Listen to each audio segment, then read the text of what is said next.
Assalamualaikum warahmatullahi wabarakatuh. Saya Alia Hyusa Putri. Di sini saya akan menjelaskan peristiwa Rengas Dengklok. Peristiwa Rengas Dengklok adalah peristiwa penculikan yang dilakukan oleh sejumlah pemuda antara lain Soekarni, Wikana, Aidit, dan Khairul Saleh dari perkumpulan Menteng 31 terhadap Soekarno dan Hatta. Peristiwa ini terjadi 15 Agustus 1945 dini hari sekitar pukul 3 waktu Indonesia bagian Barat.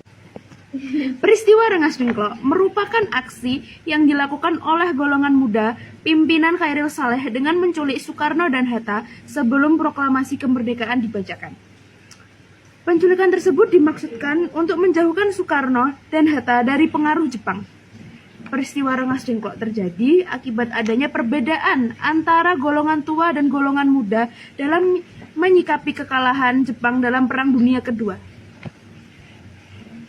Pada dasarnya, perbedaan antara golongan tua dengan golongan muda menjelang proklamasi kemerdekaan Indonesia terkait waktu yang tepat untuk melaksanakan proklamasi.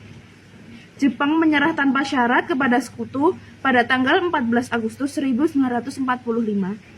Awalnya, hal ini coba dirahasiakan dari Indonesia, tetapi gagal dilakukan. Adapun orang yang pertama kali mendengar atau mengetahui berita kekalahan Jepang dalam Perang Dunia II ialah Sultan Syahrir. Tindakan pertama yang dilakukan para pemuda Indonesia setelah mendengar berita kekalahan Jepang adalah menemui Bung Karno dan Bung Hatta untuk segera menyelenggarakan proklamasi kemerdekaan. Golongan muda yang dipimpin oleh Khairul Saleh menginginkan Soekarno dan Muhammad Hatta segera mengumumkan kemerdekaan Indonesia melalui proklamasi. Akan tetapi, keinginan dari golongan muda mendapat tentangan dari golongan tua yang dipimpin oleh Soekarno. Golongan tua berpendapat bahwa proklamasi akan diputuskan melalui sidang panitia persiapan kemerdekaan Indonesia atau biasa disebut PPKI. Terima kasih, sekian. Assalamualaikum warahmatullahi wabarakatuh. Saya Nabil Soleh dengan NIM 222050031. Perdebatan berlangsung alat dan juga buntu. Akhirnya Soekarno tidak bisa memutuskan sendiri dan melakukan penundingan dengan tokoh lain seperti Muhammad Hatta, Subarjo, Iwakusuma Sumantri, Jojo Pranoto, dan juga Sudiro. Tidak lama kemudian Hatta menyampaikan keputusan bahwa mereka menolak usulan pemuda dengan alasan perlunya perhitungan lebih cermat dan akan timbul banyak korban jiwa dan juga harta. Para pemuda yang merasa tidak puas dengan jawaban Hatta kembali ke markas dan menyiapkan rencana baru, menculik Soekarno dan Hatta ke Rengas Dengklok pukul 4 dini hari setelah sahur tanggal 16 Agustus 1945. Para pemuda dipimpin Sodanco Singgih datang ke kediaman Soekarno meminta Soekarno dan Hatta mengikuti kemauan pemuda untuk dibawa ke Rengas Dengklok Karawang. Terima kasih. Assalamualaikum warahmatullahi wabarakatuh. Saya Muhammad Farhan Habibi dengan NIM 222050126 ingin sedikit menceritakan tentang aktivitas Rengas Dengklok. Raibnya Soekarno dan Hatta membuat Jakarta panik, apalagi pada hari tersebut ada rapat pertama PPKI. Subarjo yang pada malam sebelumnya turut hadir dalam perdebatan antara golongan muda dan golongan tua berupaya mencari Soekarno. Ia berkeliling ke beberapa lokasi tersebut markas Jepang namun tidak ada. Dia curiga para pemuda di balik raibnya Soekarno dan Hatta.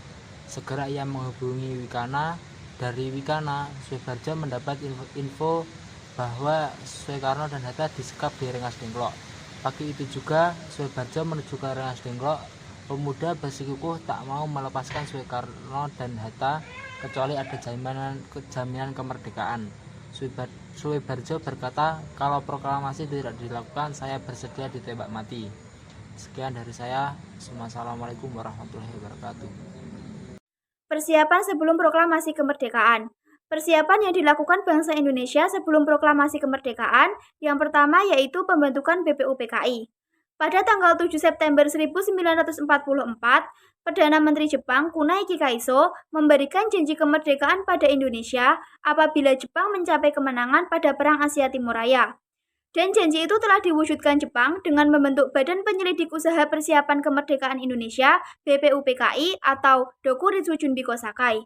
BPUPKI diumumkan pada tanggal 1 Maret 1945 oleh Jenderal Kumagichi Harada dan diresmikan pada tanggal 29 April 1945.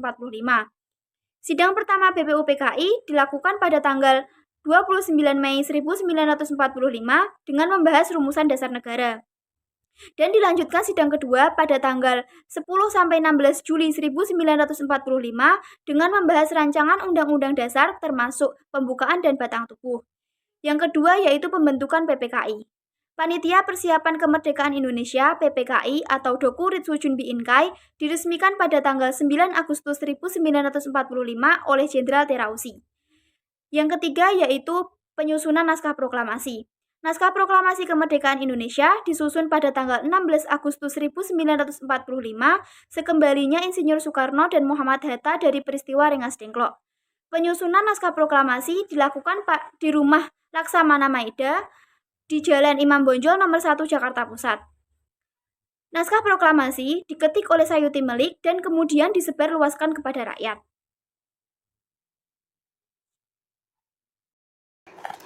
Peristiwa pembacaan teks proklamasi kemerdekaan Indonesia. Setelah diketik oleh Sayuti Melik, teks proklamasi Indonesia dibacakan oleh Bapak Insinyur Soekarno. Peristiwa ini terjadi di rumah Bapak Insinyur Soekarno, tepatnya di Jalan Pegangsaan Timur, Jakarta Pusat. Hal ini adalah hal yang sangat dinantikan oleh bangsa Indonesia, karena setelah sekian lama Indonesia dijajah, akhirnya Indonesia merdeka juga. Tepatnya pada tanggal 17 Agustus 1945 pada pukul 10.30 atau setengah 11 waktu Indonesia Barat, Indonesia dinyatakan telah merdeka. Insinyur Soekarno didampingi oleh Bung Hatta ketika membacakan teks proklamasi. Isi dari teks proklamasi adalah, kami bangsa Indonesia dengan ini menyatakan kemerdekaan Indonesia. Hal-hal yang mengenai pemindahan kekuasaan dan lain-lain diselenggarakan dengan cara seksama dan dalam tempo yang sesingkat-singkatnya.